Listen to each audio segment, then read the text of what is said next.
Hello everyone, I'm Dan Sandhu, CEO at EDT. Welcome back for another In Conversation With. Today I'm joined by Dick Taylor. Hi Dick. Good to see you, Dan. Dick and I have known each other for many years in the education and edtech space, and it's always wonderful to talk to Dick.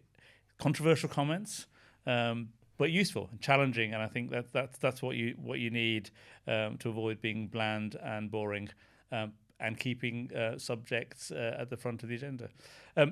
Before we kick off, Dick, is it just useful to tell everyone a bit about yourself? I'm sure everyone knows you, but just in case people don't, it'd be good to give a bit of your background. It's really a very boring story. When I left school, I worked as jackaroo in the outback for 4 years. Yeah. I went to uni for a while, but that wasn't really for me. So after 4 years, I dropped out, worked in banking for a bit, ended up getting married, coming out, having my own company that did educational marketing projects in Australia, which I sold to some guys I work with here in London. Yeah. Lived in the States, and then I've been here for the last 20 years doing ed tech and education related stuff. I've had about 3 or 4 businesses that I've set up and sold, and invested in a lot more, which is probably a very bad thing to do. And what's keeping you busy at the moment? Busy at the moment is spending a lot of time in Norfolk shooting and doing the stuff that no one ever wants to hear about. Yeah. The thing that will surprise that I'm doing is actually work as a carer 2 nights a week for a kid in our village whose parents couldn't get any respite care, and there was no one else to do it, and I'm around those 2 nights of the week normally, so it's been a very unusual and informative experience. Not something you could really do because the pay for it's so terrible, but it gives you a close look at what's happening in the sort of crisis for social care and young people with education, health care plans and all that sort of stuff. So whilst it's not education or ed tech, it's been a very interesting experience. But I'm thinking a year or 2 will be enough. That gives you a different insight and perspective and everything. It really does. And for someone who's notoriously intolerant and outspoken, I've had to shut up and learn quite a lot. Good. I'd like to see that. Everyone tells me it's apparently good, but I still can't see myself going to heaven. So, In terms of education and ed tech, what do you think has happened in the last decade? And we can talk about it longer, but in the last decade, which has made the biggest impact in education? I think there are several things. I would say possibly not ed tech itself in terms of what happens in the classroom. I think from an ed tech point of view, it's probably more the back end stuff that's been the most significant. I think probably from an education point of view, as a non-educationist, I would say teacher training.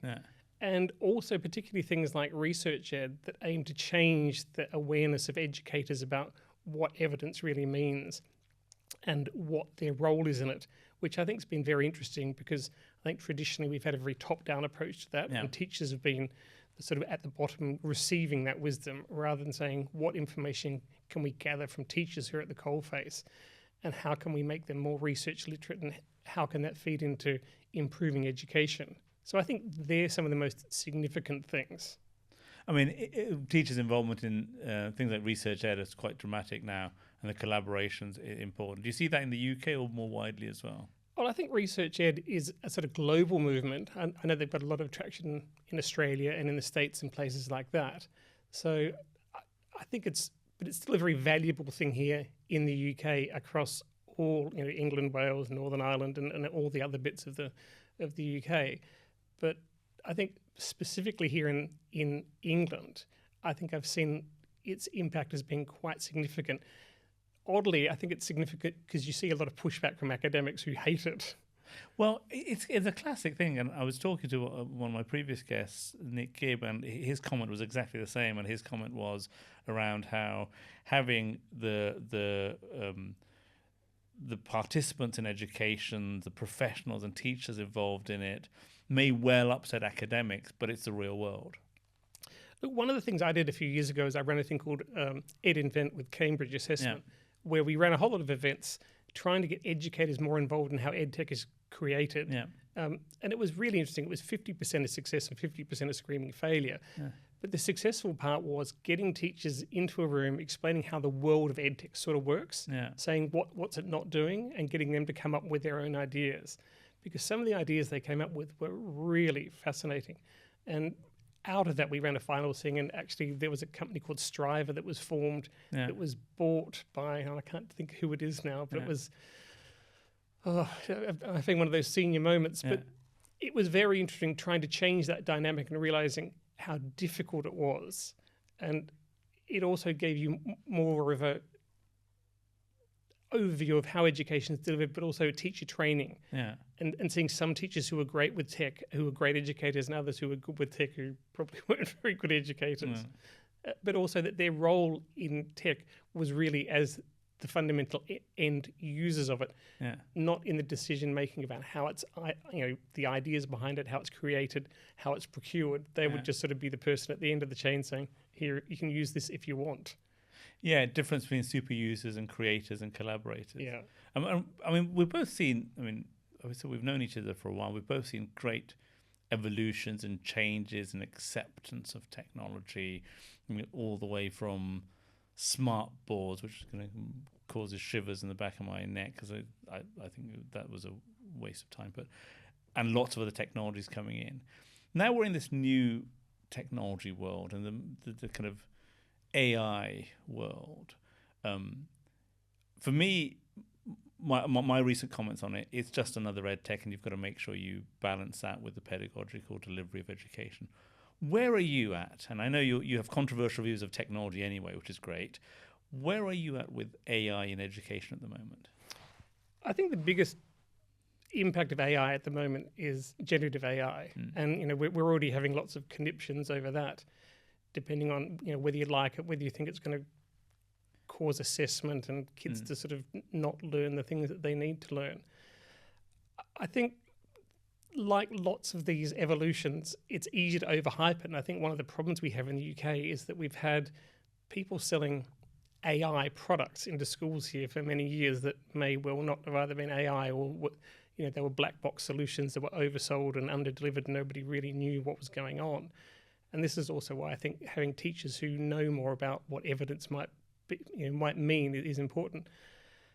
I think we're only really seeing the first ripples of what AI is going to do, and the generative AI stuff will become less exciting over the next sort of 18 months to 2 years, and people will get less fussed about it.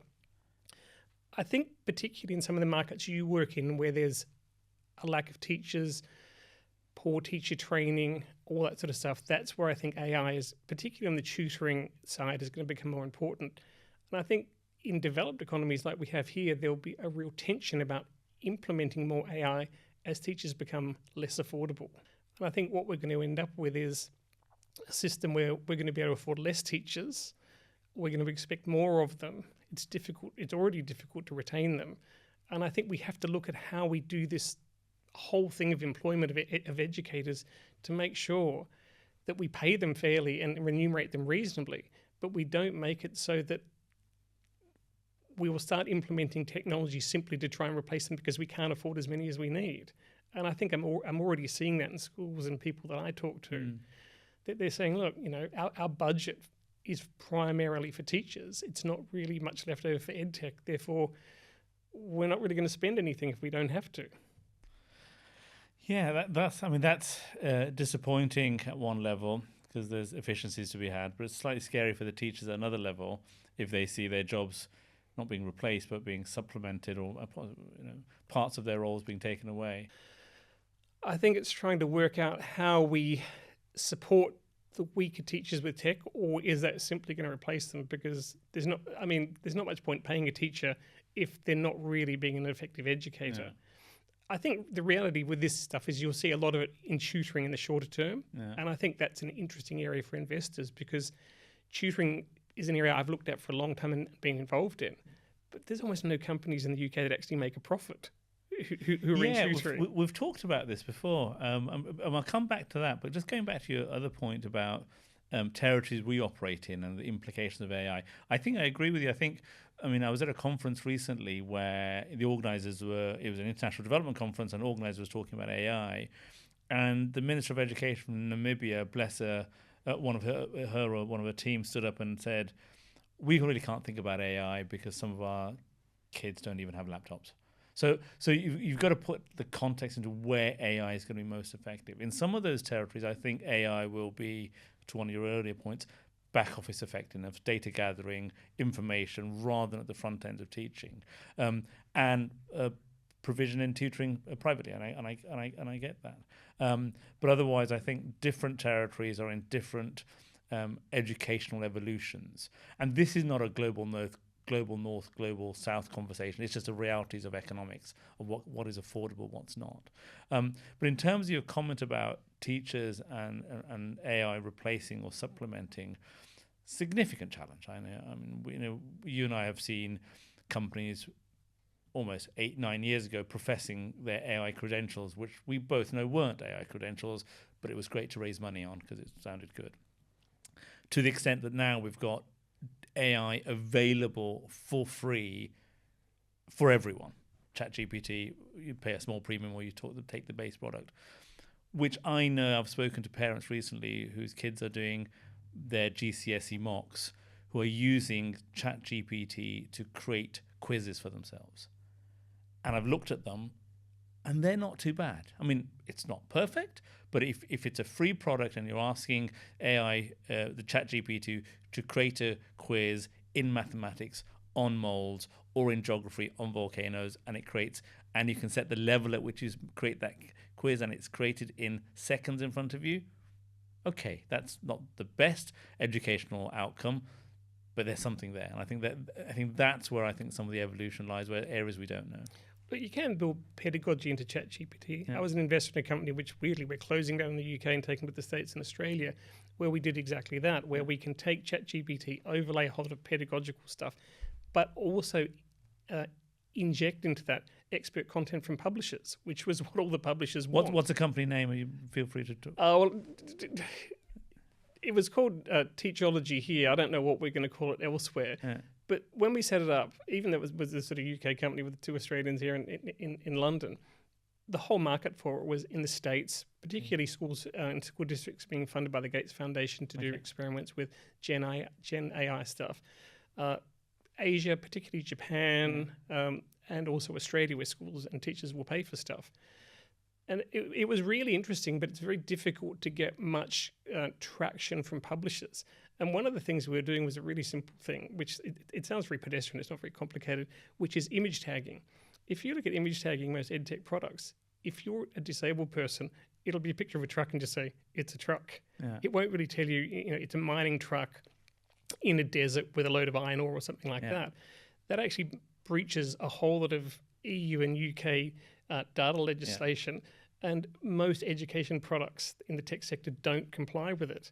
And so, that seemed to be a very obvious and immediate win, but the real interest we've had for doing that sort of stuff has come from Australia and the States. So it's just easy to close the company down here. And the guy who did it, Lucas Moffat, is one of the true, and you've met Lucas, he's one of the true people who really understand AI and education, having been both a geek and a teacher. But the reality is it's not really a business for us in K-12 or in education here, so we're just going to take it and do it elsewhere. But you can put that overlay of pedagogy in there, even with, and we're agnostic, you can use ChatGPT or Bard or any of the other ones. We don't really care about that. But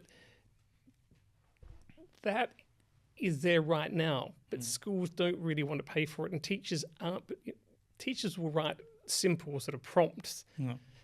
The big thing I have with tech and with AI in particular is that teachers can end up wasting as much time as doing lesson plans. I mean, I've got a nephew who's about to qualify as a teacher, and I've got a niece here in the UK who's a teacher. She was spending 8 hours a week trying to find stuff for her lesson plans and buying stuff. And it was such a waste of time. And in her whole teacher training course, and that's one of my big bugbears is teacher training, that she was never taught about time management, or you don't need to recreate all these plans. They're probably on your school's network or something like that. So she would spend 8 hours a week trying to find free stuff in the TS and end up buying something for a 20-minute lesson, which was just insane.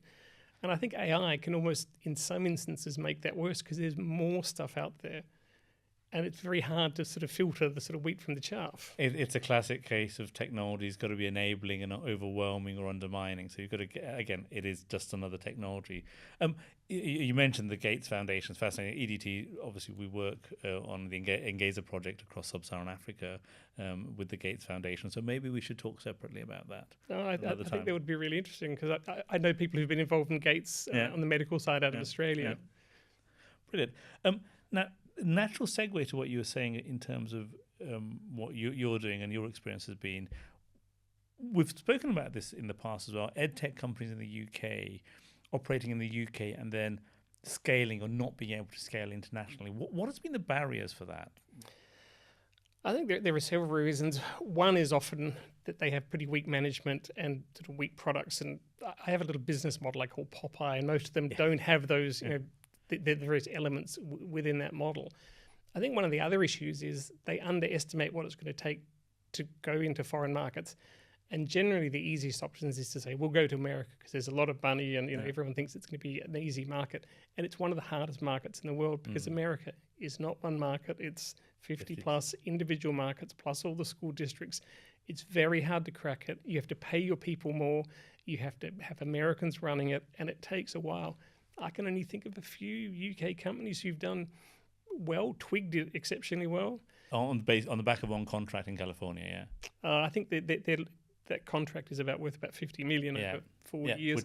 I think they're getting close to ones in Texas, but they've got broader adoption individually by school districts across the state. So that's been a big success, thanks to really the leadership of Anthony Boucher when he was there, and Catherine Kahn, who was an amazing leader there, who I think is post-Twig these days.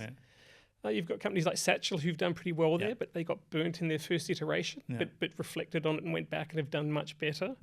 But there aren't too many. I can think of several more who've gone and dropped over £1 million in short periods trying to go to the US and just had to pull out again. Yeah, no, I can't think of maybe less than 5 UK ed techs that have gone to the US and have been successful. So in terms of in the UK, in terms of outcomes, educational outcomes, if you had the ability to invest into the UK system, where would you invest to improve those outcomes? If it was about outcomes, I'd invest in teacher training, because I think teacher training is teachers are the most important thing in the whole system. But as an investor, I wouldn't touch it with a barge pole because there's no money for me to make in it. But fundamentally, that is the most important area in education. It's just not one that's really investable from outside government. But organisations like yours and others who do work here in the UK and can take that overseas as well, I think play a really important role. Because you don't have to sit there and think, well, do I need to get a commercial return? Am I going to, get scalped in this little horse race? Which is what happens to most of the investments you make in early stage edtech companies here. So, in terms of educational outcomes, that would be, and it's not just technology. It's looking at the whole system, because I think a lot of PGCEs just don't really prepare people to be teachers. Teaching is a very complex business. I hear from teachers all the time about behaviour management being a really big crisis. Weirdly, it's actually worse in Australia, as is persistent pupil absence. Wow. When you think it's 25% here, I think it's something like 32% out there. Oh, wow. I mean, we've been involved as EDT in managing the behaviour hubs across the UK and the training for that. And that's fascinating. We know we've got interest from around the world to support that. In terms of, you've got a fairly good eye of education systems globally. Which countries or systems impress you the most, and where do you think we could learn from? Certainly not Finland, who seem to be going backwards at like a trolley facing downhill. I think places like Estonia, Singapore, normally small unitary systems where you can get system change without having to worry about going through lots of different levels of bureaucracy. I mean, Singapore's a tiny place. It's it's about the size of a Hammersmith. But they've done some really interesting things. Strangely, there's been some very interesting innovation in education in the Catholic education private system in Australia, where 40% of kids go to private schools. We were talking before about the Diocese of Goulburn, who retrained all of the teachers in all of their schools, and I think there's 50 or 60 of them. And the impact over the last 3 years is they're doing much better on their NAPLAN, which are the national tests they have each year out there. And that was retraining existing educators in more evidence-based education stuff, everything from phonics to maths to the whole shebang. In terms of making a difference to education, when we talk about countries, which companies do you think are making the biggest difference? Private companies, charities, which are making a sustainable difference rather than one-off, smoke and mirrors? Look, I think there are two ways you can look at this. If you look at the really big sort of meta picture, it's all about AI, which is really all about America and China. Yeah. The EU can bleat and want to be the leader in AI regulation. Yeah. The reality is the American economy is now twice as big as the EU. It's growing in a way that the EU doesn't. They're investing, I think this year, 150 billion in AI infrastructure. Yeah. So they're the two big players in it. And the reality is for us, it's going to be Microsoft, Google, Apple, the big tech players in the States. We can have decent AI companies here, but at that really big level, that's where the game is. And no matter what we say at the moment, that's a reality. If you look at a lower, sort of more micro level of companies who are doing stuff, and if I look here in the UK, we've had some great successes, particularly with companies like James Wetherill at Arbor, Bromcom, taking on the Sims monopoly and actually beating them at their own game. We've had some great success stories with high-quality content with Twig, which have built on the expertise and quality we have in content in the UK. We've got companies like Twinkle. Yeah. Now, people look at Twinkle and often I hear people being very dismissive of them. I think Twinkle probably employ more data scientists than almost every other edtech company combined I can think of in London. Yeah. So they're a bit like a duck. It doesn't look like much on the top sometimes, but they're paddling like hell underneath, and they're doing well. In Australia, they're doing particularly well. Yeah. I think there's a specific reason for that. In Australia, the money that teachers spend, as they do in every country in the world, on extra stuff in the classroom, they can claim off their tax out there, and they do. Okay. I think the average Australian teacher spends over $1,000, so 500 quid plus a year, and they can get at least half of that or more back on their tax return, because in Australia, everyone does a tax return, whereas in the UK, teachers generally don't. Oh, wow, okay. So I think, so there are companies like that. You've got really interesting smaller companies who are doing stuff, for example, Synaptic, yeah, absolutely. Doing really interesting stuff. But that's, I think, an element of a much bigger assessment thing that individual companies probably can't plug the whole thing, but they will develop innovative products. But a lot of it's been at that sort of back end, at the sort of, it's not stuff necessarily that happens in schools. I mean, we've had very successful products like Bruno Reddy's Timetable Rockstars and the associated stuff, which schools love, and it seems to work well. Part of that, a lot of that is because he's one of the best maths educators I've ever met in my whole life. He reminded me of a teacher I had at school when I was a complete dunce at maths, who managed to get us all through a sort of year 11 maths course when we were considered, it was all the rugby team, and we were all considered meatheads and we were going to fail. I was never going to say that. But we had a great teacher, Mr. Cracknell, who managed to do exactly what Bruno's done at a much broader level and internationally. But there are less of those content and product successes, because in a way what we've got in the market here is, there are too many products. Schools face the choice paradox that there are so many products that when they buy something, you're often not satisfied because you never think, I could have got something else.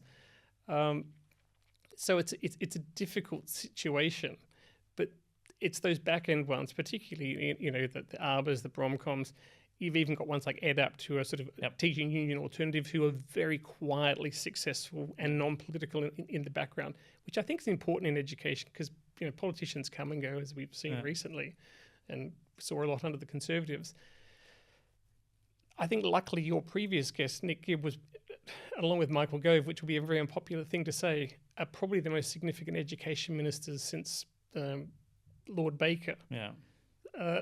That's, I think, an unpopular thing to say, but they have focused on the quality of education and all those sorts of things that I think matter.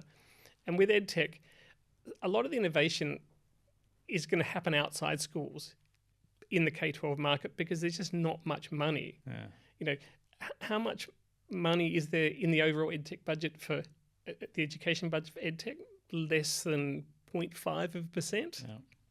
So that's tiny. And then when you look at fundraising, I was going through the assignment report deals database yesterday, which if people don't subscribe, they're crazy because it's so useful. And some of the things that were coming out of that were so fascinating. There was a huge burst in 2021 of sort of post-COVID money for early stage and particularly growth. I think it was almost £1 billion in that 1 year, which if you look back over the last 6 years, that 1 year was 50% of all the money. And then if you look in the last 2 years, I think EdTech, in terms of investment in education in the UK, has fallen to 6%. And that's got nothing to do with Oak National Academy. It's got all sorts of things to do with the international macro environment, the local both education and economic environment, and the fact that there are so few companies where investors have got any sort of return in any sort of time frame.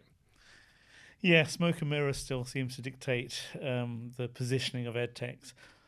Finally, what are you looking forward to in education and edtech in the next 10 years? What do you think 10 years out, if we were to sit again and have this chat, we'd be talking about? I think we're going to be talking about similar things. I think we're going to be talking about the quality of education and how we get tech and teachers working better together to make teachers more effective for kids in the classroom. I think probably the most interesting thing I'm seeing here is the growth of online schools. Yeah. At the moment, sadly, it's almost all in the private sector. You've got Duke's doing some interesting hybrid stuff. Sophia School, who I think the first DFE accredited online school. And my view is that I think Oak National, despite Beezer's opposition and all this sort of stuff to it, should become the national online school, because there are so many kids who would like not to go to school.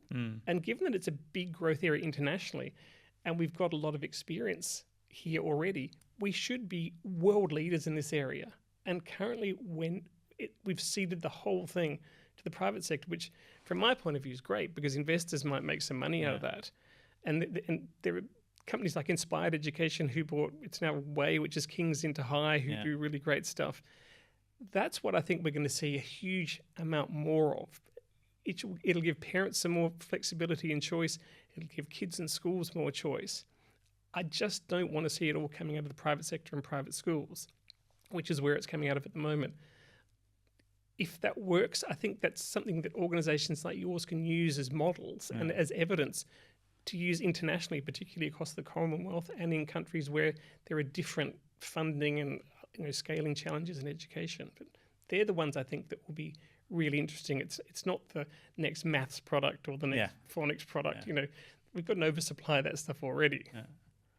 Dick, it's always a pleasure to talk to you. Thank you so much for your time. Thank you, Dick.